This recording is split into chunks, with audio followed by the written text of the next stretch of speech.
A'udzubillahiminasyaitonirrojim. Bismillahirrahmanirrahim. Wala haula wala quwata illa billahil aliyil azim. Alhamdulillahirabbil alamin. Assalatu wassalamu ala asrofil anbiya'i wal mursalin wa ala alihi wa sahbihi ajmain. Rabbi shrah li sadri wa yassir li amri wahlul 'uqdatam min lisani yafqahu qawli waj'al li waziran min ahli. Assalamualaikum warahmatullahi wabarakatuh. Baik, sahabat-sahabat, sebagaimana yang ada di screen, tema kajian pagi ini dari pertanyaan ya. Jadi sisa pertanyaan hanya satu, terkait dengan pinjaman lah begitu ya, hutang piutang tentunya. Nah tapi sebelum kita masuk ke kasus, kita ingin lihat dulu terkait dengan pinjaman begitu ya. Sebenarnya apa sih pinjaman itu? Kemudian kenapa sebuah pinjaman bisa disebut qardul hasan, pinjaman yang baik? Dan itu kalau di Al-Quran qardul hasan ya hanya kepada Allah gitu ya. Nah sementara kita sering mendengar ada pinjaman usaha gitu kan. Nah ini meskipun banyak dalam kajian-kajian di luar yang khususnya terkait dengan perbankan syariah, kemudian tadi ya ekonomi syariah membahas tentang pinjaman qardul hasan terkait dengan usaha, saya agak kurang sepakat sebenarnya gitu. Jadi saya mencari di Al-Quran, tidak ada satupun pinjaman yang ditujukan kepada usaha atau bisnis sebagaimana yang kita bayangkan lah begitu ya. Lebih banyak pinjaman itu terkait dengan sebuah urusan. Jadi qardul hasan lebih banyak kepada Allah melalui urusan-urusan yang Allah sendiri yang menetapkan.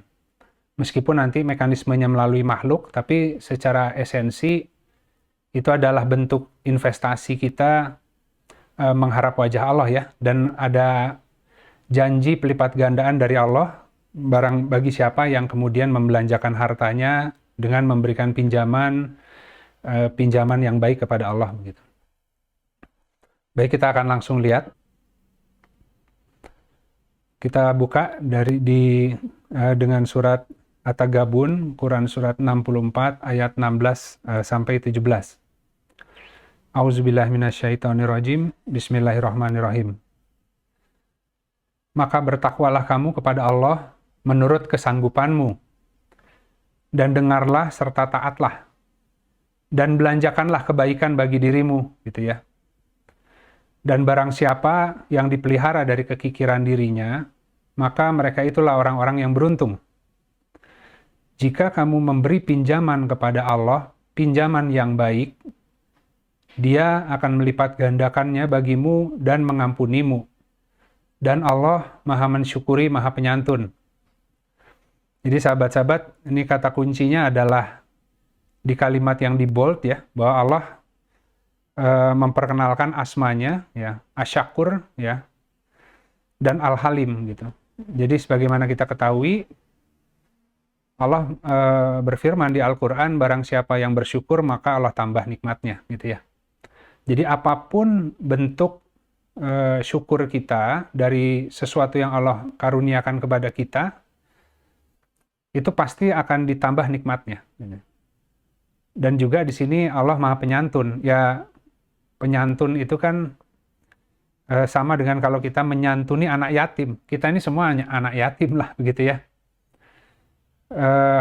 Orang yang masih terus-menerus melakukan kesalahan, akalnya masih banyak terselip lah begitu ya. Kecuali orang-orang yang Allah beri petunjuk dan mereka senantiasa dikokohkan di atas petunjuk itu, Allah berikan penasehat di dalam dirinya sehingga semua langkahnya Allah bimbing dan Allah yang akan menjaga gitu ya. Sehingga mereka mempunyai pemelihara langsung. Jadi istilah wali Allah adalah orang-orang yang sudah masuk ke wilayah perjanjian sehingga Allah akan menjadi walinya dan menjaga semua keperluannya dan juga menghindari dia dari segala macam kecenderungannya yang menyimpang begitu. Tidak semua orang seperti itu gitu.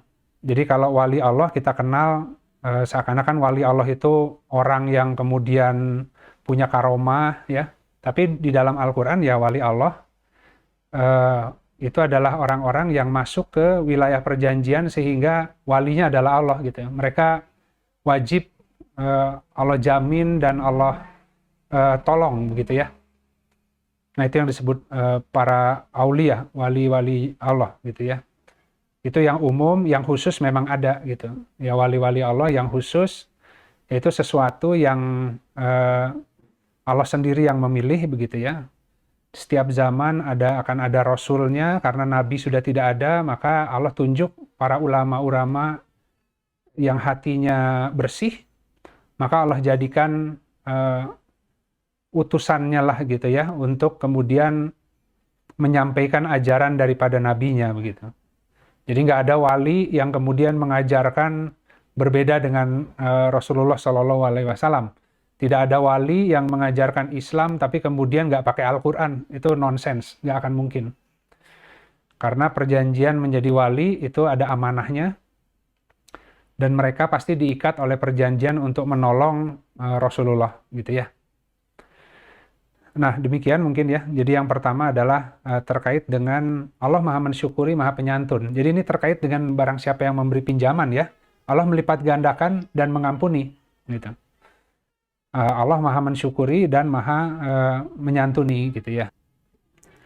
Nah, kita lanjut dulu di Quran surat An-Nisa, Quran surat 4 ayat 27 sampai 28. Dan Allah hendak menerima taubatmu gitu. Sedang orang-orang yang mengikuti hawa nafsunya bermaksud supaya kamu berpaling sejauh-jauhnya. Allah hendak memberikan keringanan kepadamu dan manusia dijadikan lemah gitu. Jadi sebenarnya ya manusia ini memang lemah, ya nggak bisa hidup sendiri, nggak bisa hidup tanpa orang lain, apalagi hidup tanpa Allah gitu ya. Kalau Allah tidak menciptakan, kita nggak ada gitu ya.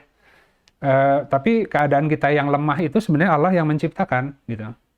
Di balik kelemahan itu ada kekuatan. Kalau kita dijadikan bersifat kuat, maka seakan-akan kita bisa sendiri gitu. Tapi ketika kita diciptakan oleh Allah dalam keadaan lemah, ketika ada sebuah urusan kita upayakan dengan kekuatan kita, seringkali kurang gitu. Nah, maka di situ kita memohon kepada Allah agar kemudian diberi perkuatan kan. Makanya tawakal adalah tadi definisinya mengerjakan sesuai yang dimampukan, sisanya serahkan ke Allah. Barang siapa yang tawakal pada Allah, Allah mencukupi. Nah, kalau manusia yang stres, yang kemudian jadi susah hidupnya itu karena nggak ngerti batas kapan harus menyerahkan sebuah usaha kepada Allah. Ya, jadi sejauh mana dia berusaha ya sesuai yang dimudahkan. Meskipun kadang-kadang ada yang malas ya, itu namanya tidak mensyukuri. Jadi kalau Allah kasih akal, Allah kasih kemampuan, dipakai dulu, tapi sampai batas titik tertentu serahkan ke Allah gitu ya. Kita hanya melakukan tidak melebihi batas. Kalau melebihi batas susah nanti. Kalau mau usaha modalnya cuma sedikit, tapi tadi rencana bisnisnya atau pilihan bisnisnya yang memerlukan modal besar. Akhirnya harus hutang sana sini, nyari investor, itu melebihi batas. Allah tidak akan menyulitkan. Allah hanya memerintahkan kepada kita, syukuri dulu yang ada, sisanya nanti Allah yang akan cukupi. Jadi kalau kita punya sumber daya terbatas, kita berpikir bagaimana mensyukuri sumber daya yang sudah Allah berikan ini, agar kita bisa optimalkan gitu. Yang belum ada, nggak usah dipikirkan. Berarti membangun rencana usahanya, itu sesuai dengan yang ada aja sumber dayanya. Gitu. Segala hal yang belum ada, kalau kita pakai dulu dengan sebuah model yang kita mampu, nah nanti yang lain-lain Allah yang datangkan begitu. Nah kemudian kalau seandainya tadi manusia itu punya ekses harta ya, dia punya penghasilan, kemudian setelah dipakai untuk berbelanja masih ada sisa. Nah karena takut kurang maka ini diputar-putarkan kepada instrumen investasi lah begitu ya. Padahal sebenarnya Allah sudah menyediakan saluran ya, agar itu cukup ini salurannya gitu ya. Nah, ini yang akan kita lihat nanti. Nah, salah satunya adalah memberikan pinjaman yang baik. Jadi kita akan lanjut. Di Quran Surat Al-Hadid, Quran Surat 57 ayat 10. Dan ada apa bagimu sehingga kamu tidak berbelanja di jalan Allah? Padahal Allah mewarisi langit dan bumi. Ya. Jadi bumi dan langit ini Allah yang punya. Allah mewarisinya kepada siapapun yang dia kehendaki. Ya, tentu yang dikehendaki oleh Allah adalah yang paling siap. Ya, Allah tidak akan memberikan kepada yang tidak siap. Jadi rumusan umumnya Allah hendak memberikan karunia kepada semua orang sebenarnya. Setiap orang itu punya karunia khusus di sisi Allah, punya paket rezekinya yang Allah itu hendak memberikan gitu. Ya, tapi kemudian karena nggak siap, jadi Allah kadar gitu kan ya.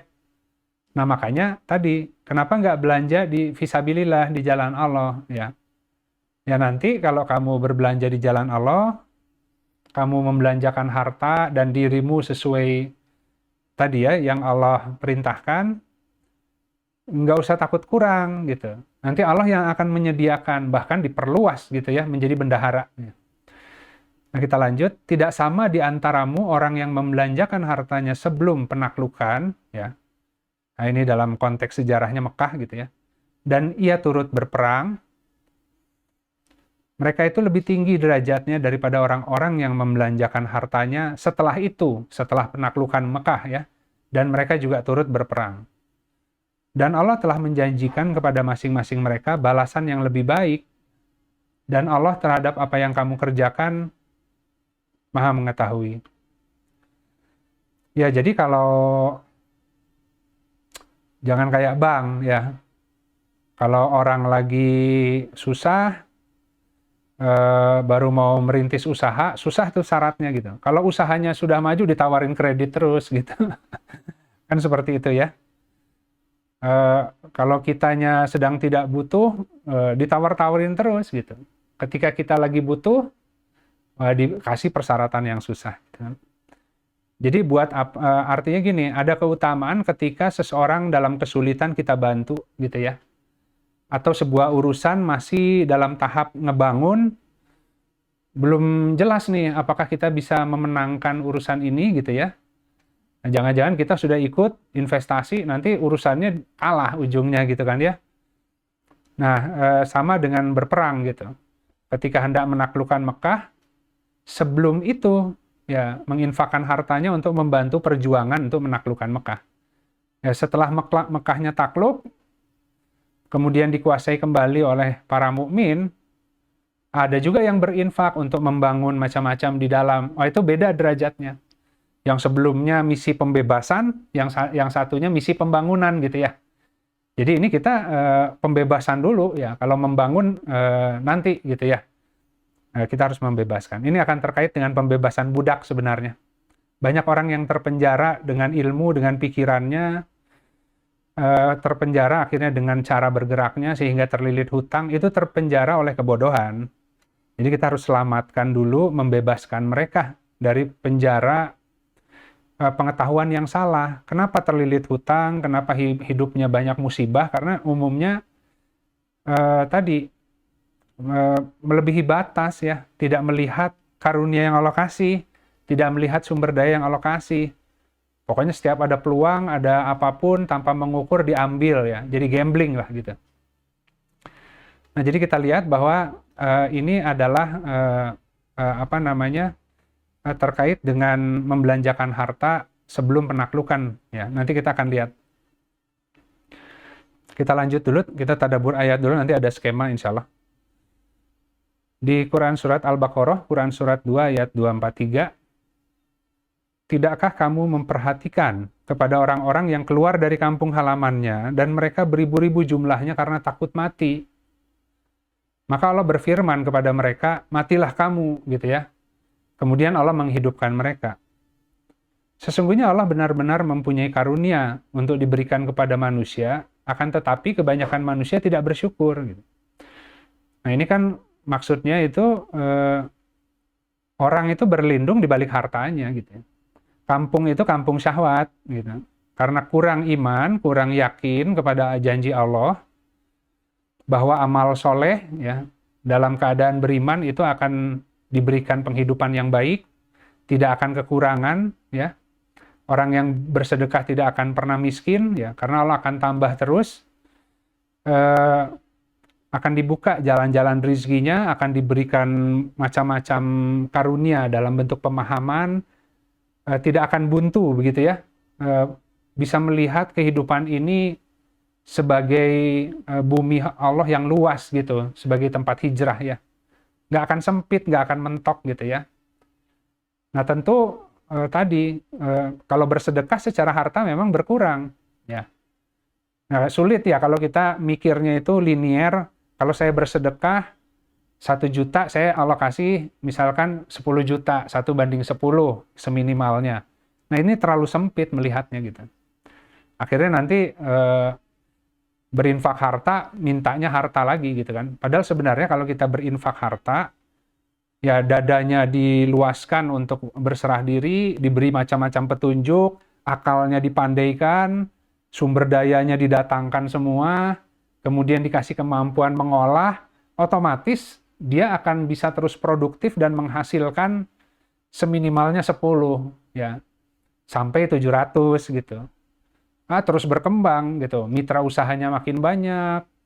Ya, mitra usaha kan jadi gini, bukan konglomerasi orang kemudian punya banyak bisnis, tapi karena silaturahminya bagus, punya banyak mitra, sehingga masing-masing mitra tuh punya core bisnis yang berbeda-beda, dia dilibatkan, baik menjadi penasehat ataupun menjadi investor, katakanlah begitu ya. Ketika kemudian tadi dia membelanjakan harta, Allah kemudian memberikan keuntungan yang jauh, yaitu akhirat, karena menolong orang, dan juga keuntungan yang dekat, usaha-usaha yang dia kerjasamakan dengan orang lain tuh semuanya berkah dan untung gitu. Akhirnya uangnya makin tambah banyak gitu ya. Terus aja ya berbelanja di jalan Allah melalui tadi saluran-saluran yang Allah sediakan. Jadi begitu. Tapi kalau orang takut itu kalau punya modal kan ditimbun, disimpan di bank, diinvestasi, kemudian makan dari bunganya aja gitu kan, karena takut pokoknya hilang gitu kan. Nah, jadi seakan-akan dia akan selamat, akan bisa terus cukup hanya dengan mengandalkan modal yang sudah ada, kemudian ditaruh di instrumentasi manusia, dan di situ kemudian dia memperoleh hasil ke dalam bentuk bunga bulanan lah, katakan begitu ya. Ya, akhirnya banyak yang kena investasi bodong, ya yang tertipu ya dan lain sebagainya gitu. Ini lagi rame kasus trading kan ya. Sebelumnya di kajian Rabu pernah ditanyakan kan, karena motivator, banyak afiliator yang kemudian menyampaikan binary trading gitu ya. Saya nggak terlalu memahami, tapi akhirnya sedikit banyak ya, karena tiap hari ada beritanya, melihat gitu kan. Nggak butuh jadi rocket scientist lah gitu ya. Al-Quran sudah duluan, syariah udah duluan, apapun yang sifatnya spekulatif, khamar, judi, itu Allah tidak suka. Allah suka kita bergerak dengan apa yang ada di tangan gitu kan. Allah tidak suka passive income. Ketika orang masuk ke sana, bisa aja kelihatan untung, tapi pada waktunya Allah juga yang akan memusnahkan, menghancurkan bentuk-bentuk itu ya sesuai rencana Allah ya. Nanti sudah banyak yang kejebak, baru Allah buka kasusnya, kemudian rugi semua gitu kan. Karena intinya banyakkan manusia itu dalam berpenghidupan ikut-ikutan. Ya, kalau orang ngambil peluang itu semuanya ikut gitu kan. Jadi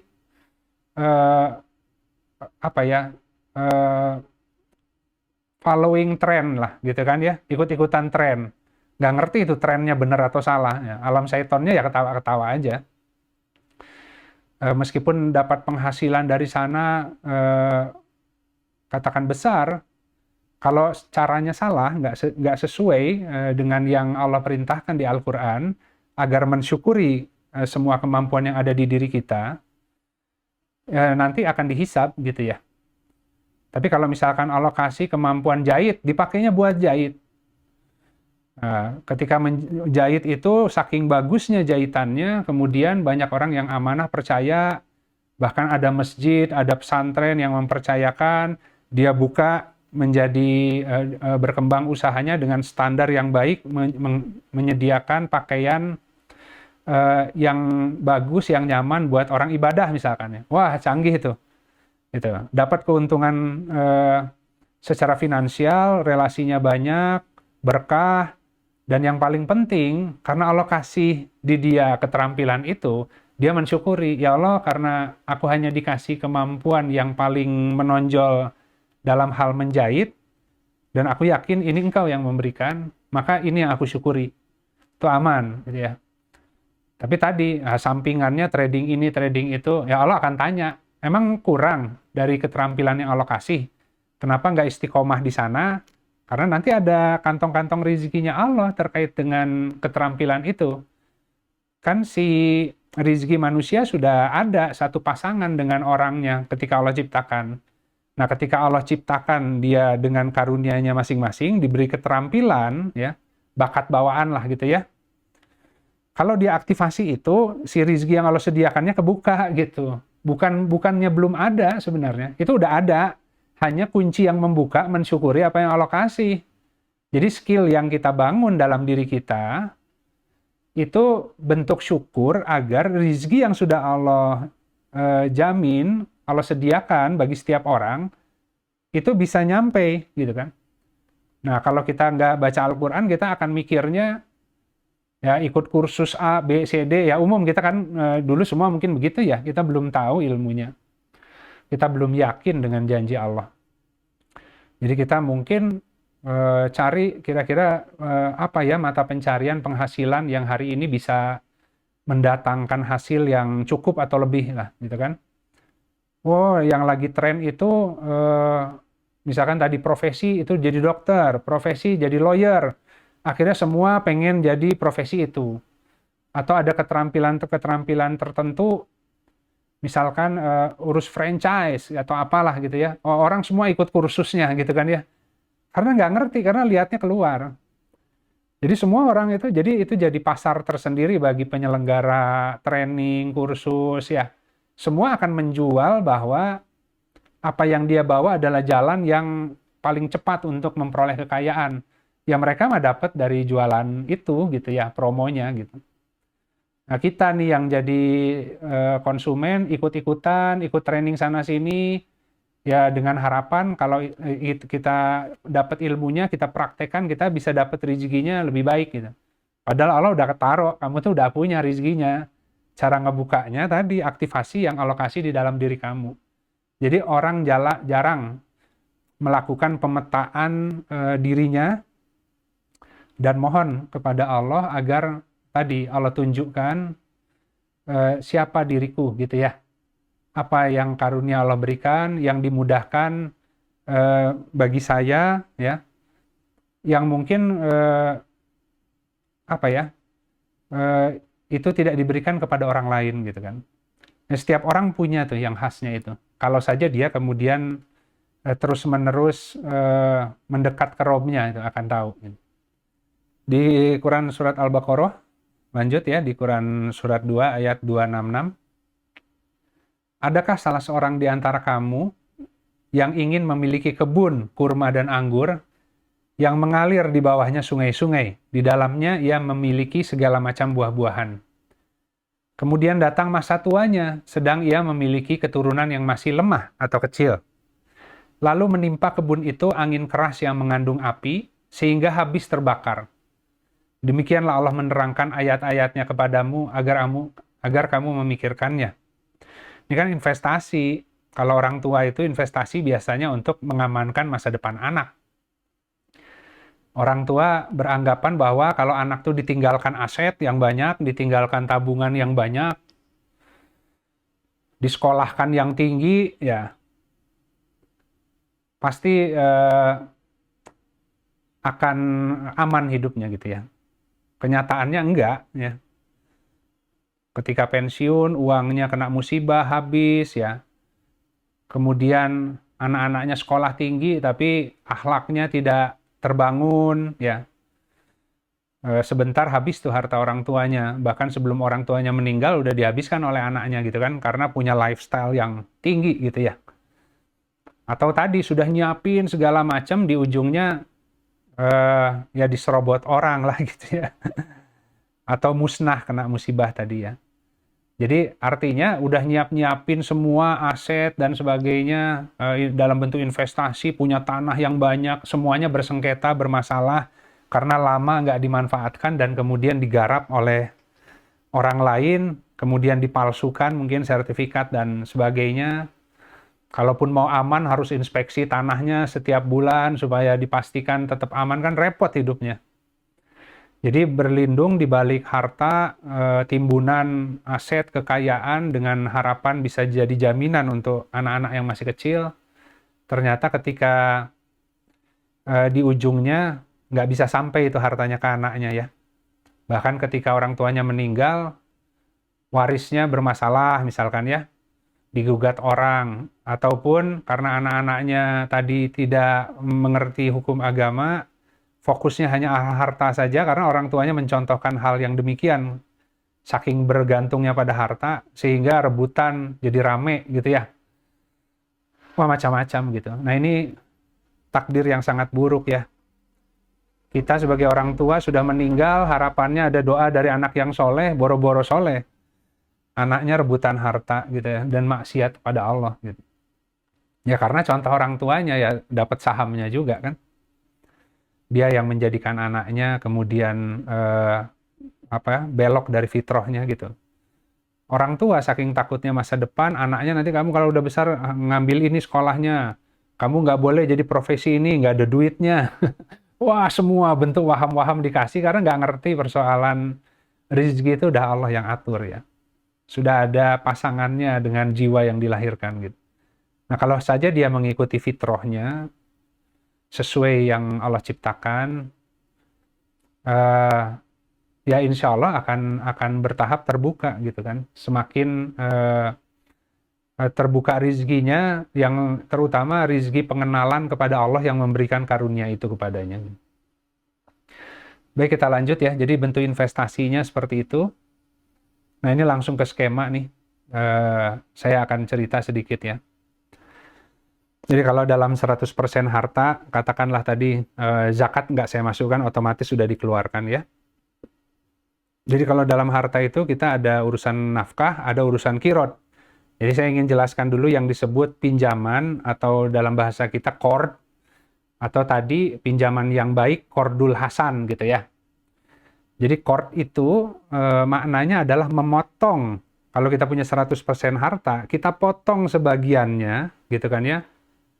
Nah, kita memotong untuk kemudian ditaruh atau dibelanjakan sesuai dengan tujuan-tujuan tertentu gitu kan. Sebenarnya ini portfolio investasi lah begitu ya. Nah, kalau yang sisa 2/3-nya itu nafkah lah gitu. Ini pun rumusannya saya pernah baca hadisnya tapi belum menemukan. Nanti silakan mungkin bisa dicari terkait kurang lebih praktisnya gitu. Ya kalau kita punya penghasilan atau harta 100%, sepertiga itu kita alokasikan untuk investasi, yang 2/3-nya kita masukkan untuk belanja nafkah gitu ya. Ya tentu kalau dia katakan penghasilan pas-pasan, dia nggak bisa memotong yang sepertiga untuk investasi kan. Ya, jadi gini, ya rata-rata orang udah nafkahnya terbatas atau kurang, terus ikut-ikutan investasi gitu kan. Yang ada udah hartanya kurang, sebagian dipotong, malah ikut-ikutan investasi macem-macem, ya kan. Yang sisanya tadi sudah kurang, yang diinvestasikan hilang gitu, double gitu, atau bahkan malah jadi hutang gitu ya. Itu yang banyak terjadi gitu kan ya. Padahal seharusnya katakan tadi dengan nafkah yang diberikan, nafkah yang kita punya hari ini, maka ada ketentuannya di Al-Quran itu. Berbelanja itu kepada orang tua ya, ininya ya, urutannya pada orang tua, kerabat, anak yatim, miskin, kemudian ibnu sabil. Nah itu dilebarkan pembelanjaannya sesuai dengan kemampuan. Kalau belum mampu, maka yang diamankan adalah diri sendiri dan orang tua gitu ya. Orang tua itu maksudnya masuk menjadi bagian kita gitu. Jadi diri kita itu kita, istri, anak, kalau orang tuanya nggak mampu itu otomatis dipelihara. Meskipun kita juga kurang, tapi dengan yang serba terbatas itu kita include-kan orang tua ke dalam daftar belanja kita. Ya. Jadi ini kan ilmu agama nih. Loh gimana untuk anak istri dan anak aja kurang, tambah lagi saya harus nanggung orang tua. Ya orang tuanya harus yang nggak mampu ya. Kalau yang mampu ya mungkin orang tuanya yang bantu anaknya. Karena nggak ada batasan usia kan. Kalau orang tua mampu ya dia akan terus membantu anaknya. Semoga anaknya itu bisa sampai mandiri gitu kan ya. Orang tua yang berpengetahuan akan begitu. Tapi membantu anaknya pun diarahkan sesuai fitrahnya gitu. Nah seringkali orang tua juga nggak punya ilmu itu. Nah tapi katakanlah kalau misalkan kita punya penghasilan yang terbatas, untuk diri kita dan keluarga kita saja kurang, nah sisa kekurangannya itu gimana caranya? Gitu kan ya. Apakah kita meroyek, apakah kita cari objek penghasilan lain, akhirnya kita bergerak sana-sini, pontang-panting untuk menambal kekurangannya, atau optimalkan saja bekerja sesuai bidangnya, tapi santuni orang tua. Ini mekanismenya Allah nih. Ketika dia sempit untuk dirinya dan anak-anaknya saja, dia berdoa ke Allah agar dilebarkan salurannya dengan melebarkan pembelanjaannya dengan mengambil orang tuanya di bawah pemeliharaannya. Nah seperti itu Allah. Makanya saluran di atas Allah lebarkan sesuai saluran belanja. Cara untuk melebarkan orang tua yang ditarik gitu kan.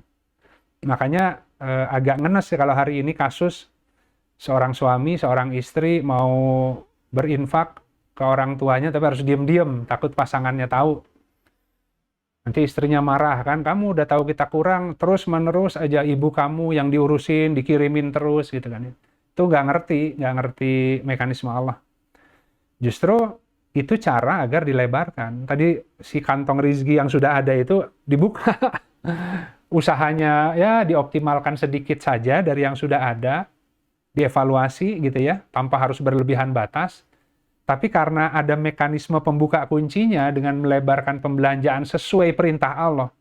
Ini kan Al-Baqarah 215 sesuai perintah Allah. Dibuka sedikit gitu. Nah, setelah orang tua dipelihara oleh dia, sebagaimana mereka memeliharanya waktu kecil gitu kan ya. Nah, sambil optimal, sambil tawakal, Allah mulai buka, ya. Gitu.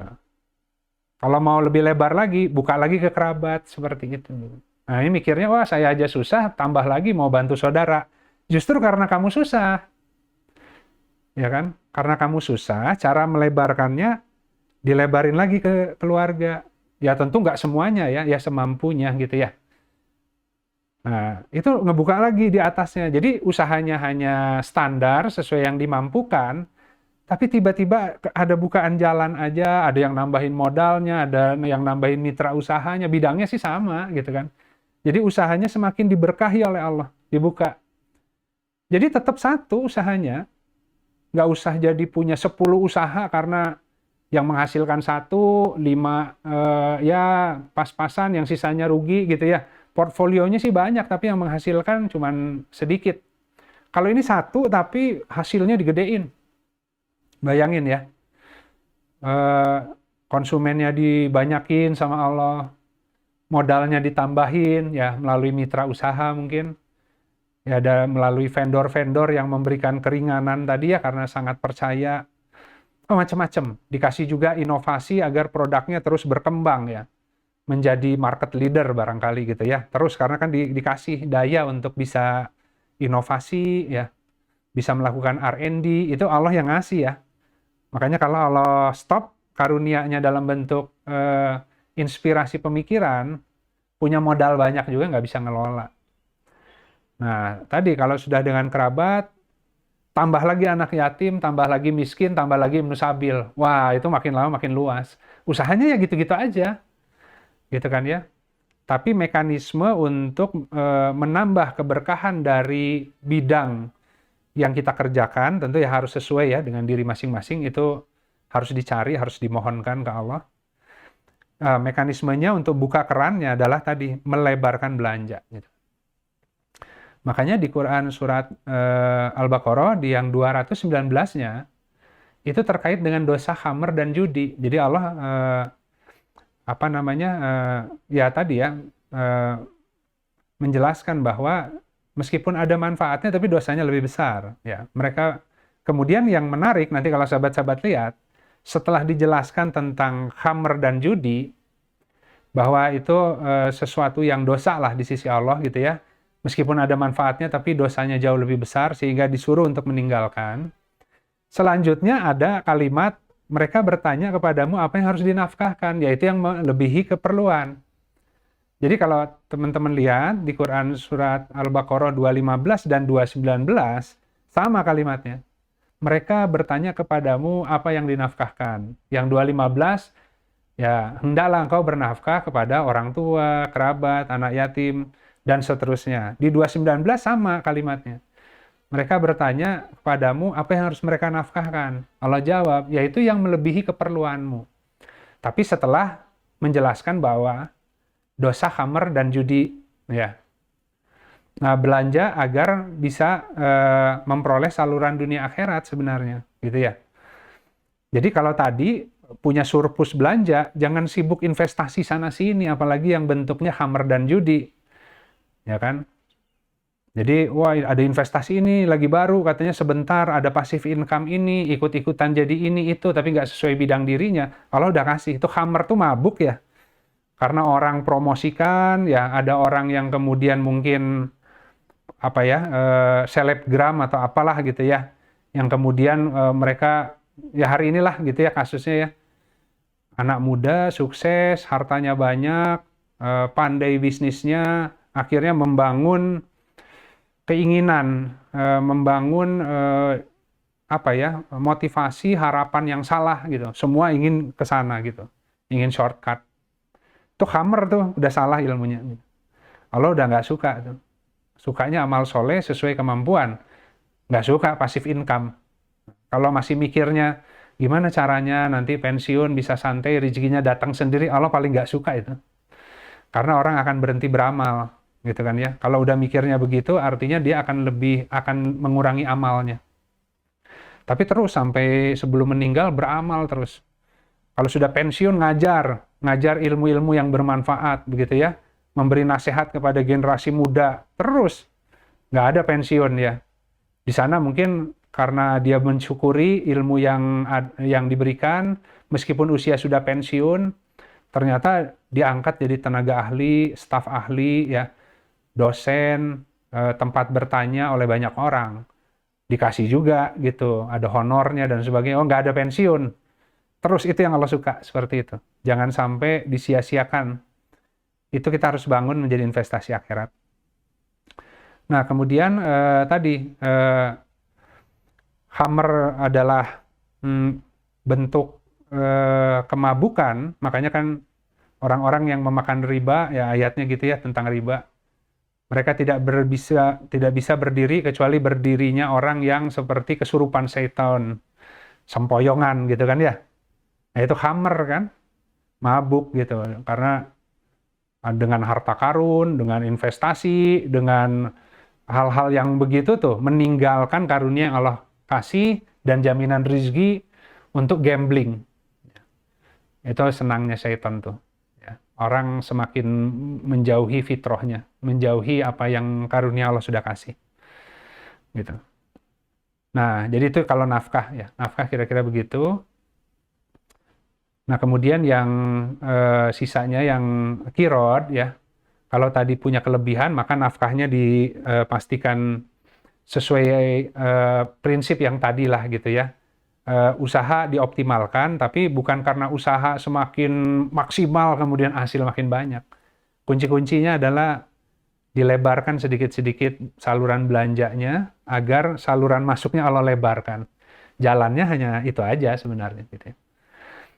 Nah, katakanlah kemudian sudah terus bertambah hartanya, maka dengan nafkah tadi sudah dilakukan, Nah, dia punya kesempatan lagi untuk investasi agar dapat hasil yang lebih banyak lagi gitu. Nafkah aja yang benar sudah dibuka, dilebarin, apalagi kemudian dari surplus nafkah diinvestasikan yang benar, lebih lagi ngebuka gitu. Tapi jangan dikaitkan kemudian ini, ilmu Al-Quran itu jangan kemudian dijadikan pembenaran untuk investasi duniawi ya. Kebalikannya, investasi dunia itu harus ditata sesuai dengan apa yang Allah kehendaki di Al-Quran gitu. Nah kalau hari ini enggak, semua jualan investasi, ngambil ayat, maksain gitu ya. Jadi menjual belikan ayat Allah dengan harga yang kecil, yang sedikit gitu. Padahal otomatis tadi ya, kita optimalkan usaha di bidang kita, tapi kita yakin bahwa Allah yang memberi rizki, Allah juga yang melapangkan, kita yakin Allah sudah menyediakan rizki yang menjadi bagian kita, tapi karena adanya ketidaksiapan, maka Allah kadar, gitu kan ya. Nah, mekanismenya adalah tadi, karena kikir Allah kadar. Nah, ketika orang tidak kikir, tidak bakhil, nah itu dia bersedekah. Ya, bersedekah itu berbelanja harta, tapi dengan full keimanan kepada Allah, itu namanya sidik. Ya, benar, gitu kan ya. Nah, tadi orang tua disantuni, nggak hitung-hitungan sama orang tua. Ya, tentu orang tua ditarik di bawah pemeliharaannya, ya dihidupi sesuai dengan kemampuannya. Ya kan? Ya meskipun prihatin, tapi dipelihara gitu orang tuanya gitu. Itu Allah senang ya. Nah, kemudian tadi kalau ternyata dia diberi rezeki terus meningkat, maka dia akan investasi nih. Nah, ini portfolio investasi ada kalau di Quran surat Al-Muzammil, Quran surat 73 ayat 20, itu sebenarnya terkait dengan waktu bangun sepertiga malam, ya kan? Jadi di antara manusia itu ada orang-orang yang sedang sakit, ada yang berjalan di muka bumi mencari sebagian karunia, ada yang berjihad. Gitu. Tidak semuanya bisa menegakkan waktu sepertiga malam, gitu kan ya. Nah, masing-masing disuruh baca yang dimudahkan dari Al-Quran. Ada orang yang sakit, ada yang tadi banyak urusan karena mungkin berdagang, ada yang memang full jihad di jalan Allah. Nah, itu masing-masing ada keutamaannya. Tadi orang yang berniaga pun, karena berniaga itu untuk memberi penghidupan, itu melaksanakan juga gitu perintah Allah, fisabilillah juga, karena bisa menafkahi banyak orang ya. Tapi kalau tujuannya memperkaya diri, masuknya jalan seton. Dikit aja, tipis bedanya. Usahanya sama-sama gede, tapi yang satu itu dengan usahanya yang gede, keuntungan yang dia ambil untuk dirinya sendiri itu lebih banyak diinvestasikan lagi ke usaha, dan dia hidupnya sederhana aja. Tapi ada yang usahanya terus nambah, kaya, dia numpuk-numpuk harta dengan lifestyle yang berlebihan gitu. Sementara mungkin karyawannya sulit gitu ya. Artinya itu menumpuk harta gitu. Jadi usahanya gede tapi beda di mata Allah. Jadi kita lihat di yang disebut portfolio investasi, ini kan kita bicara pinjaman ya. Keutamaan memberikan pinjaman. Pinjaman itu ada yang disebut pinjaman sosial. Pinjaman sosial itu yang disebut qard ya. Ya kalau misalkan ada orang yang sedang kesulitan, kena musibah, butuh dana talangan, pinjaman, maka kita berikan pinjaman. Kita catatkan akadnya, kita tahu orang lagi kena musibah, kemungkinan bayarnya tipis ya. Kalaupun ditanya kapan bayarnya, dia juga bilang, wah boro-boro, nggak tahu, nah, insya Allah kalau ada rezekinya saya kembalikan. Ya kita udah ngebayangin ya, bahwa agak sulit karena kondisi dia justru butuh pinjaman karena dia sedang ada hajat dan kekurangan yang besar gitu kan. Nah maka kalau dia nggak besar ya kita berikan infak saja gitu kan. Atau kalau ada dia masuk asnaf zakat, zakatnya ada, kasih zakatnya. Tapi kalau mungkin besar, maka kita juga butuh, maka kita berikannya dalam bentuk pinjaman. Gitu kan. Tapi kita harus tahu kenapa itu musibahnya karena apa kan? Kalau musibah kan pasti karena kesalahan diri sendiri. Tidak ada satupun musibah yang tidak diakibatkan karena kesalahan manusia. Kelilit hutang lah, kemudian sakit lah, ya tadi apa nih lifestyle-nya salah gitu kan ya. Kita harus koreksi itunya dulu. Jadi sebelum kita memberikan pinjaman sosial, kita harus evaluasi dulu kenapa dia terjebak di situ. Nah, kemudian dari sana kita evaluasi, kita menyampaikan nasihat yang baik. Nah, kamu mau hijrah nggak? Ya, karena musibah ini tuh pasti ada yang salah di kita.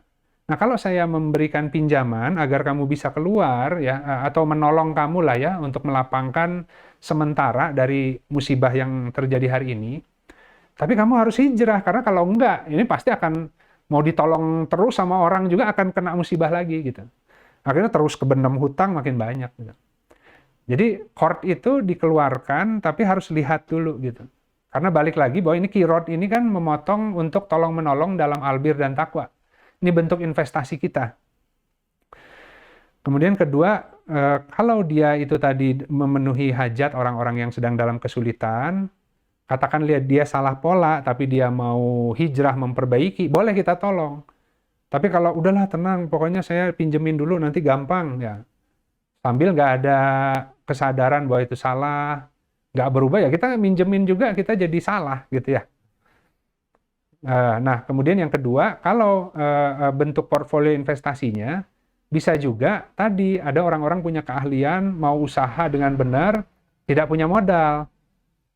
Ya kan? Maka kita berikan qirad ya. Itu dalam bahasa muamalahnya disebut mudharabah. Kita memotong sebagian dari harta kita untuk menjadi mitra usaha dari orang yang punya kebidangan, gitu kan? Dua-duanya tidak ada jaminan pasti untung atau uangnya kembali. Makanya kalau ngerti jadi qardul hasan. Tadi orang yang kena musibah, kita beri nasihat, kita bantu untuk memetakan pola jalan keluarnya dengan menggunakan prinsip Al-Quran, dengan langkah-langkah praktis yang sesuai. Kemudian kita berikan uangnya, kita akad, kemudian dia nggak bisa kembalikan. Ya. Kita bisa tunda, atau kita bisa sedekahkan sebagian, atau kita bisa sedekahkan semua. Tapi itu masuknya qardul hasan. Allah akan buka nanti rezekinya dari arah yang lain. Kalau dia qardul hasan. Kalau enggak. Kalau hanya sekedar minjem, jatuh tempo, nggak bisa bayar, kitanya marah, kita nagih, pakai debt collector, berarti dari awal juga nggak ngerti. Misalkan ya. Atau tadi mikir, oh kalau saya minjemin ke kamu, saya dapat berapa? Kalau saya naruh di bank ada bunganya. Wah itu lebih nggak ngerti lagi. Ya meskipun di bank gitu, itu belum tentu benar kan. Gitu. Jadi Allah ngasih mau bentuk pelebaran yang pelipat gandaan dari sisi Allah atau mau pakai yang bank ya, atau instrumen investasi tadi yang aneh-aneh. Nanti dibuktikan dalam jangka panjang yang mana yang lebih menguntungkan untuk kehidupan kita, kehidupan anak-anak gitu kan ya. Nah yang kedua, ketika ada orang mau usaha, karena kita takut, kita tetap berpegangan kepada cinta, kepada modal kita masalahnya. Ya kan? Jadi kita nggak mau kerjasama bagi hasil, kita maunya pinjaman aja, kalau untung minta juga nanti, ya dapat bonus apalah gitu ya. Kalau rugi, nggak mau rugi, pokoknya kan itu pinjaman, kamu harus balikin. Nah itu yang sebenarnya nggak seperti itu kalau di Islam itu. Kalau usaha, maka dia motong uangnya untuk ikut membangun urusan tadi. Asal usahanya benar, asal orang yang ngerjainnya tepat. Asal orang yang tadi megang usaha itu sesuai antara orangnya dan usahanya. Kemudian niatnya juga memang ingin membangun kehidupan yang baik, bisa menafkahi keluarga, ya kan, dan menyalurkan tadi kemampuannya dalam bidang itu agar bisa memberi manfaat kepada orang lain. Kalau mikirnya, wah usaha lumayan nih, nanti kita banyak untungnya, kita bisa kaya, bisa ini. Buat apa? Motong harta kita untuk mensupport orang yang mau usaha hanya untuk memperkaya diri. Gitu. Tapi kalau ini orang potensial, dia mau usaha, dan usahanya itu karena orangnya ini baik, punya cita-cita yang bagus, kita support. Nah, semoga melalui dia, kemampuannya dia, kita hanya support modal, bisa memberi penghidupan buat banyak orang. Kalau rugi, niatnya nyampe, jadi qardul hasan gitu. Ya kan? Dan yang ketiga adalah jihad fisabilillah. Jadi tadi kalau punya mau investasi tuh, 1/3 dari harta Dibikin portfolionya. Siapa yang susah, cari. Tapi susahnya tadi adalah orang-orang yang harus mau hijrah. Makanya tadi, orang yang membelanjakan hartanya sebelum penaklukan Mekah. Mereka masih terpenjara, Mekahnya itu, hatinya itu masih dikuasai oleh macam-macam hawa nafsu, banyak salah pola, makanya kena musibah. Tapi kalau mau hijrah ke Madinah, karena kamu sudah terpuruk, saya bantu, kamu jadi Ibnu Sabil berarti. Ya, orang yang sedang dalam hajat perjalanan, ingin keluar dari pola yang salah, kita sama-sama desain rutenya, nah, saya bantu nanti, kasih pinjaman, gitu kan. Yang kedua tadi yang usaha, yang ketiga adalah jihad fisabilillah ya. Jadi tadi punya portfolio, satu cari orang yang susah siapa, siapa dari yang susah ini yang boleh ditolong, yang kalaupun uangnya nggak kembali, ini Allah suka karena saya nolong orang yang dalam hajat ingin menaklukkan Mekah, tadi ya hijrah gitu kan. Kemudian juga yang siapa yang sedang punya usaha, dia memang punya keahlian di bidangnya, tapi mungkin butuh disupport modal, ya kita cari gitu. Kalau yang masih baru-baru sih, masih coba-coba ini itu, iseng-iseng aja nyoba ini barangkali, jangan disupport. Bantunya dipetakan, kamu tuh yang benernya di mana, jangan jadi pemodal, kasih nasihat, petakan dulu skillnya. Kalau sudah tepat, barulah kita invest gitu ya. Nah itu semuanya harus ada tujuan menolong agama ya sebenarnya. Jadi, nah yang ketiga adalah jihad fisabilillah, ini misi Al-Aqobah ya. Jadi tujuan dari kita memberikan pinjaman, qard, agar bisa menjadi qardul hasan dan ada pelipat gandaan dari sisi Allah, membantu menegakkan semua urusan Allah. Tadi misinya adalah pembebasan budak dan memberi makan anak yatim, orang miskin, ya. Artinya membangun kesejahteraan mereka, bukan hanya disantuni, dibukakan jalan, ya, diberikan jalan usaha, dibebaskan dari salah pikirnya, gitu ya. Semua instrumen untuk melakukan misi pembebasan dan membangun kesejahteraan itu masuk jihad fisabilillah. Jadi kita support pesantren, support masjid, itu milih juga mana yang punya program yang bagus untuk membebaskan orang-orang dari belenggu waham dan hawa nafsunya. Ya kan, sekolah gitu kan ya. Apapun gitu kan. Dan tadi membangun mungkin ada yayasan yang menyantuni anak yatim, orang-orang miskin. Tapi bukan sekedar nyantuni yang dengan uang zakat ya. Mereka harus punya program. Bagaimana programnya untuk kemudian membebaskan orang-orang dari perbudakan hawa nafsu ya. Dan waham yang salah. Gitu. Kalau ada yang seperti itu, maka kita support jadi donaturnya gitu. Misinya ke sana gitu. Nah, jadi itu sahabat-sahabat yang disebut qardul hasan, kita memberikan pinjaman-pinjaman untuk melaksanakan hajat, tapi harus masuk dalam kategori membangun albir, kebaktian, dan ketakwaan pada Allah. Nggak boleh ngasih pinjem untuk maksiat, untuk dosa, untuk permusuhan. Nah, seperti itu gitu. Nah, itu aja mungkin, Ra. Selanjutnya nanti saya akan coba jawab pertanyaannya, dipraktiskan, tapi ini karena masif, jadi agak sulit untuk dikompil ya. Demikian sahabat-sahabat. Assalamualaikum warahmatullahi wabarakatuh. Waalaikumsalam warahmatullahi wabarakatuh. Baik, alhamdulillah. Bagi sahabat-sahabat yang ada pertanyaan, mangga ya nanti bisa open mic ataupun chat via Zoom chat. Sementara ini ada satu pertanyaan yang masuk, mungkin Indra bacakan ya Pak. Ya. Udah. Bismillahirrahmanirrahim. Nanya Kang, ada saudara yang saat orang tuanya masih hidup, ibunya. Saat ibunya minta dibantu sedikit dana, malah seringnya marah-marah dan menyakitkan jawabannya. Setelah sekian lama ibunya sudah meninggal, kok ya nampak makin kaya saudara itu.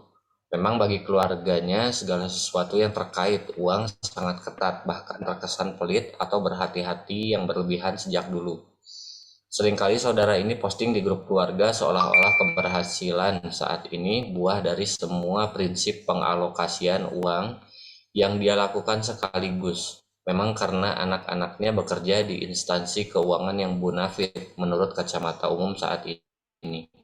Apakah semua ini adalah yang disebut istidraj, karena kepada orang tua sendiri seperti di atas persikapannya. Bagaimana menghadapi orang seperti ini? Gitu. Ya memang manusia sulit ya ini karena ilmu terkait dengan jaminan Allah ya. Jadi kembali lagi bahwa jarang lah ya yang menguasai ilmu ini, jarang. Ya, karena butuh keyakinan masalahnya. Ya, kita kan serba takut ya. Kalau belanja harta itu akan berkurang nanti, gimana masa depannya gitu kan ya. Mekanisme sedekah agar bisa mengamankan kehidupan yang akan datang untuk anak-anak. Ini ilmu yang sidik soalnya. Jadi kalau kurang iman dan keyakinan, nggak bisa masuk. Ya. Jadi nggak bisa kayak Abu Bakar menyedekahkan semua hartanya ke Baitul Mal. Apa yang ditinggalkan untukmu dan keluargamu, aku meninggalkan Allah dan Rasulnya. Itu berlaku kalau kita mampu. Kalau kita nggak mampu ya kayak Umar ya. Umar bisa ya untuk seperti Abu Bakar, tapi barangkali dalam kasusnya itu untuk mengajarkan kepada kita ya karena dua-duanya sahabat ini sama-sama mulia, ya kamu boleh ikut yang Abu Bakar, boleh ikut yang Umar gitu ya. Nah, ketika ada orang yang kemudian menafkahkan harta, membelanjakan hartanya 100%, ditanya apa yang disisakan untukmu dan keluargamu, ya Allah dan Rasulnya ditanya oleh Rasulullah, kenapa kamu melakukan itu? Karena aku melihat Abu Bakar demikian gitu. Oh, kamu bukan Abu Bakar gitu. Jadi Rasulullah juga melarang gitu. Jadi artinya ini ilmu yang berat maksudnya gitu ya. Jadi memang secara bertahap kita harus membangun sampai ke sana gitu. Jadi kalau hari ini 50-50, kita 50% mengandalkan harta benda, tabungan, akal pikiran ya, terkait dengan investasi, ya macam-macam lah ya. Nah, 50%-nya belajar untuk bersedekah ya, dengan saluran yang tadi dibahas. Ketika ada bukti-bukti yang jelas ya, Allah tampakkan kepada kita keberkahannya dengan bersedekah, dengan yang kita mampu. Makanya tadi kan ayatnya adalah bertakwalah sesuai dengan kesanggupanmu. Allah tuh nggak akan memberatkan. Ya sanggupnya takwanya berapanya, segitu aja dulu gitu. Kalau takwa dengan yang sanggup aja itu Allah kasih jalan keluar dan rizki dari arah yang tak disangka ya. Yang jadi begitu. Nah dari 50-50 mulai ada bukti, coba nambah portfolionya. 60% yang kita sedekah, kita lebih mengandalkan Allah, 40% kita masih ngandalin tabungan, koneksi, masih takut ya. Terus sampai bisa 100% begitu. Jadi itu hijrahnya dalam rangka untuk memperoleh penghidupan yang baik dan dijamin tidak akan kekurangan. Ya jadi kalau yang pertanyaan tadi, ya memang tadi ilmunya berat, nggak bisa sekaligus, harus cari cara bagaimana masuk. Tapi kalau nggak bisa ya Allah punya mekanisme sendiri. Kadang-kadang orang harus nunggu musibah dulu baru bisa dikasih nasihat ya. Jadi kalau orang tadi bakhil, kikir, hitungan, ini itu, terlalu mengandalkan yang ada di tangannya, ya mungkin dia bisa selamat di dunianya itu, karena dia bekerja keras terus gitu ya. Tapi kan nanti kalau meninggal ditanya gitu, emangnya Allah nggak ngasih rezeki ya ke kamu teh? Kok kamu pontang-panting gila-gilaan, nggak mau berbagi kepada orang lain, ngerjain hal-hal yang di luar bidang kompetensi kamu, sikut sana sikut sini untuk dapat proyek, emangnya Allah itu nggak ngasih rezeki ya? Emang tuh malaikat yang diutus untuk bagi-bagi rezeki setiap orang itu nggak ada gitu ya? Nah itu pasti akan dihisab, pasti akan ditanya detil gitu. Kalau salah akan diazab. Jadi gitu, Ndra. Artinya ya karena ilmunya berat, jadi ya kita doakan saja ya. Ya, kita juga nggak, yang kita aja kita harus refleksi diri kan. Sejauh mana kita hari ini tawakal dan takwa pada Allah. Ya, bisa ngaji karena ada, mungkin masih bisa makan, masih punya tempat tinggal. Kalau pas semuanya lagi jatuh tempo besok, terus tiba-tiba nggak kebayar, masih bisa nggak? Gitu ya. Tadi membangun keyakinan, ada yang pasti Allah jamin sebenarnya kalau benar. Gitu. Demikian, Ndra. Baik. Alhamdulillah ada pertanyaan yang masuk. Eh, Mungkin tadi ini ada pertanyaan di Zoom chat dari Pak Sumardi dan Ibu Solwati ya. Ya. Eh, Bismillahirrahmanirrahim. Assalamualaikum. Di dalam ayat-ayat Al-Quran banyak menjelaskan tentang memberikan pinjaman kepada Allah Ta'ala. Mohon pencerahan bagaimana pinjaman yang baik itu. Atur nuhun. Ya. Jadi, sudah sekilas sih yang dijelaskan ya Pak ya. Anggap. Itu pinjaman yang baik di skema ini ya, Andra ya, di skema ini gitu. Baik. Jadi pinjaman yang baik, yang disebut pinjaman yang baik kepada Allah itu adalah ya tentu bisa di tiga saluran. Satu sifatnya pinjaman sosial, bentuknya qard, agar dia berubah menjadi qardul hasan, ya kan harus ada misi. Ya kan biasanya orang yang membutuhkan pinjaman darurat itu karena terpuruk kena musibah. Nah, kalau musibah itu pasti ada kesalahan. Nah, kita nggak boleh hanya ngasih pinjamannya, tapi tidak membacakan, ikut bantu membacakan kenapa kena musibah itu. Ya kan? Nah, kalau misalkan kamu dapat pinjaman nih hari ini, kamu nggak rubah polanya, itu akan kena musibah terus-menerus, jadi pinjamannya pasti nggak bisa dibayar dan akan terus harus minjem sana-sini, gitu kan ya. Jadi kita menyelamatkan orang itu dari pola yang salah dengan memberikan pinjaman. Di ujungnya, ternyata benar nggak bisa bayar. Wah, tapi waktu awal kita sudah niatnya kan tadi, ini orang mau dengerin karena saya mau ngasih pinjem. Mumpung dia mau dengerin saya harus memberikan nasihat yang baik. Kalau dia kemudian, ya Kang, saya memang terpuruk, saya sudah menyadari kesalahan saya, kalau saja saya diberikan bantuan dalam bentuk pinjaman, insya Allah saya mau hijrah. Oke, kita kasih. Nah, kalau nggak balik, Allah Maha tahu, kita pasti itu qardul hasan ya. Tapi kalau misalkan nanti setelah jatuh tempo dia nggak bisa bayar, kan marah kita. Oh, kamu gimana nih, janji-janji aja, mundur-mundur aja. Udah tahu di awalnya juga kena musibah, kan kita ngasih pinjem, justru yang dia paling butuhkan adalah gimana cara keluar dari musibah, gitu kan. Belum tentu uang. Kalau setiap orang minjemin keenakan, dia oh ya udah, lakukan lagi, salah lagi, kena musibah lagi, minjem lagi. Oh, banyak yang minjemin, tenang aja, kalau ada musibah ada backup kok. Saya punya teman banyak yang baik-baik kan. Ya mau di pengajian, dia apa, sama mukmin, ya polanya masih salah. Tapi karena ini orang pengajian kan baik-baik nih, masa nggak mau sih nolong saudaranya? Mau nolong saudara juga kalau dalam dosa dan permusuhan nggak boleh. Ya kan? Jadi cara berlaku baik kepada saudara ketika dia dalam musibah, bantu baca musibahnya. Bantu petakan jalan hijrahnya, baru kasih modalnya kalau ada.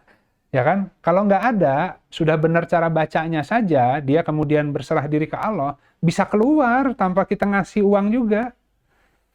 Nah itu, jadi kalau tadi Pak Sumardi bertanya tentang qardul hasan, Allah kan cinta ya orang yang memberi pinjaman seperti itu untuk menyelamatkan manusia lain. Nah, atau tadi ada orang-orang yang punya keahlian dalam bidang usaha, nah kita ingin membesarkan usahanya karena kita tahu orang ini memang keahliannya di bidang itu dan dia cita-citanya baik. Kalau dia berkembang, banyak orang yang bisa ikut kerja, banyak yang ternafkahi, begitu kan ya. Nah ini qardul hasan juga. Nah, kita daripada dia harus ke sana sini pontang-panting cari kredit ke bank, padahal orangnya baik, daripada nanti dia dimakan oleh investor kan, kita duluan. Nah, bahkan kita bantu evaluasi bisnis modelnya, bisnis plannya kalau kita punya kemampuan. Tapi sebenarnya mau bisnis plan, bisnis model sebagus apapun, kalau karakternya kok nggak kokoh, kalau karakternya lemah, itu pasti hancur hartanya. Tapi kalau bisnis modelnya ya cuman segitu-gitunya aja mampunya, tapi orangnya karakternya bagus,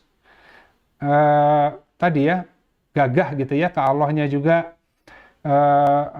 berpegangan ke Allah, itu pasti Allah ajari gitu. Jadi kita nggak melihat yang bisnis modelnya hebat, yang kita lihat itu kalau ada orang yang mau ngajak usaha, orangnya yang dilihat, bukan bisnis modelnya. Ya, jadi kalau orangnya karakternya bagus, dia mau belajar, dia mengikut sertakan Allah dalam upaya usahanya, itu yang kita support. Kalau nggak berhasil, uang kita hilang. nggak apa-apa, Qardul Hasan. Gitu. Nah, yang ketiga langsung yang jihad fisabilillah. Jadi tadi Qardul Hasan itu sebenarnya kan membelanjakan harta dan jiwa di jalan Allah, sederhananya gitu, Pak Sumardi. Jadi sebenarnya Allah menggunakan kata berikan pinjaman kepada Allah, pinjaman yang baik. Sebenarnya semuanya milik Allah sih. Kita yang milik Allah, karunia yang diberi ke kita milik Allah, harta yang ada di kita milik Allah. Cuman saking Allah itu merendahnya, tidak mau memaksa, Allah menawarkan. Siapa yang mau memberi pinjaman kepada Allah, pinjaman yang baik, Allah lipat gandakan yang banyak. Padahal sebenarnya kalau Allah mau, itu semuanya kan milikku. Kalian harus belanjakan sesuai yang keinginan sang pemilik. Sehingga seakan-akan manusia nggak bisa memilih kan. Tapi karena manusia, ya Allahnya tadi merendahkan diri, merendahkan bahasa kepada kita. Siapa nih yang mau Allah beli harta dan jiwanya dikasih sorga? Siapa nih yang mau meminjamkan harta dan jiwanya kepada Allah, gitu kan ya? Allah akan tambah segala sesuatunya. Nah, kita kalau orang yang ngerti Allah udah malu. Ini yang punya, yang minjem nggak? Ini gimana logikanya? Harusnya sih kalau Allah memerintahkan kita ikut. Ya, tapi karena Allah meminjam bahasanya, artinya apa? Sesuai kesanggupan masing-masing dengan kemampuan ketakwaan yang berbeda-beda. Nah, kamu mampunya minjemin segini ke Allah, pakai segitu aja dulu. Nanti pelan-pelan akan Allah sempurnakan nikmatnya gitu ya. Keyakinannya akan ditambah, lama-lama ya itu tadi, lebih mengandalkan apa yang ada di sisi Allah ketimbang apa yang ada di sisi manusia. Kira-kira gitu, Pak Sumardi. Ya, ternuan Pak. Sama-sama. Sama-sama, alhamdulillah, Pak Sumardi. Alhamdulillah.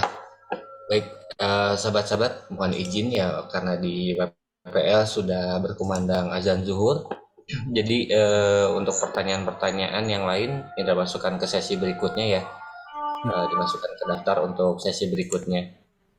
Baik, sahabat-sahabat sekalian, alhamdulillah pagi ini kita bisa tadabbur sama-sama di Al-Quran. Jadi sahabat-sahabat tadi bahwa ya sederhananya ya terkait dengan qiraat adalah memotong sebagian yang harta yang kita cintai untuk dipinjamkan kepada Allah lah ya, bahasanya begitu. Tapi dipinjamkan kepada Allah tuh Allah nggak butuh sebenarnya, Allah nggak butuh harta. Cuman dipinjamkan melalui urusan-urusan utama yang telah Allah sediakan di dunia ini. Yang intinya adalah al-aqobah, membebaskan manusia dari perbudakan dan juga memberi makan di hari kelaparan. Jadi banyak orang yang hari ini tadi ya, akidahnya mungkin cedera ketika berkaitan dengan persoalan rizki, banyak menempuh jalan usaha yang berlebihan batas, dan kemudian berlaku kikir dengan perintah-perintah Allah untuk bersedekah, padahal sebenarnya gak usah rumit. Kalau rizkinya mau lebar, fokus pada bidangnya, tidak harus usahanya banyak, tapi fokus di satu bidang. Tapi saluran untuk membuka, untuk melebarkan saluran masuk nafkahnya diperbesar dengan melebarkan belanja sesuai perintah Al-Quran. Santuni orang tua, bantu kerabat, ya kan, anak yatim, miskin, ibnu sabil. Ya, kemudian kalau ada surplus, maka investasikan untuk memberikan pinjaman kepada Allah dalam bentuk Qardul Hasan, yang mekanismenya ada 3. Satu tadi bantuan sosial, ketika orang terpuruk dan dia mau hijrah, maka kita bantu. Kalau dia nggak mau hijrah, buat apa dibantu? Ya kasih sekedarnya aja gitu ya. Nah, kalau yang kedua adalah melalui jalan muamalah. Yang nggak ada masalah, artinya Qardul Hasan itu tidak harus yang nggak boleh kan bunga, tapi kalau bagi hasil usaha gini, ketika kita Qardul Hasannya dengan menjadi mitra muamalah kepada orang yang memang di bidangnya, kita berharap bahwa itu bisa membangun kemampuan nafkah untuk menyantuni banyak orang. Dan kemudian bagi hasil yang kita peroleh, tentu kita akan investasikan lagi di jalan Allah, bukan untuk memperkaya diri kan gitu ya. Jadi artinya Qardul Hasan ketika dikaitkan kepada yang sifatnya komersil, itu namanya mudarobah. Yang mudharabah itu sama, ya kan? Kita nggak bisa berpikirnya pakai syariah, tapi kemudian mudharabahnya itu kita investasi sama orang lain, hitung-hitungan kayak kalau kita bisnis di luar. Nanti kalau untung gimana, rugi berapa, saya berapa dapatnya. Sambil usahanya kita tutup mata, mau jelek, mau bagus, mau produknya boleh atau enggak, yang penting untung, bukan itu. Ya, meski rugi, tapi dia membangun sebuah urusan untuk menegakkan agama, kita support, kita bantu modelingnya gitu kan. Nah, jadi hal-hal itu salurannya, itu artinya kita meminjamkan kepada Allah. Dan juga tadi, membantu langsung jihad fisabilillah melalui saluran-saluran, misalkan ada sekolah pendidikan yang memang misinya adalah membebaskan anak-anak agar kemudian mereka bisa mengalir sesuai fitrah dirinya, ya kan? Nah, maka kita akan infak ke sana gitu. Itu namanya memberikan pinjaman kepada Allah. Kita bisa wakaf, kita bisa infak, apapun. Ya, kemudian ada masjid yang bagus yang kemudian membangun generasi-generasi muda, orang-orang yang kemudian di sana dengan akidah yang lurus. Bukan masjid yang kemudian tadi menimbulkan permusuhan karena ya tadi ya ada masjid yang dibangun atas dasar takwa, ada yang tidak gitu di Al-Qur'annya. Jadi kalau kita mau nyumbang ke masjid, kita tahu dulu programnya, kita tahu dulu pengurusnya, kita tahu bahwa arahnya ini memang kita yakini bagus, kita nyumbang ke sana. Itu juga kita harus milih saluran gitu. Nggak bisa asal semuanya, tapi karena kita ingin yang paling optimal agar Allah terima sebagai pinjaman yang baik dari kita. Demikian sahabat-sahabat, atas waktunya terima kasih. Yang hak dari Allah, yang batil dari saya pribadi. Kita sama-sama akhiri kajian hari ini dengan beristighfar pada Allah, dan kita tutup dengan doa kafaratul majelis. Astaghfirullahaladzim allazi la ilaha illa huwal hayyul qayyum wa atubu ilaik. Subhanakallahumma rabbana wa bihamdika asyhadu alla ilaha illa anta astaghfiruka wa atubu ilaik. Subhana rabbika rabbil izzati amma yasifun, wassalamun alal mursalin, walhamdulillahi rabbil alamin. Wassalamualaikum warahmatullahi wabarakatuh. Waalaikumsalam.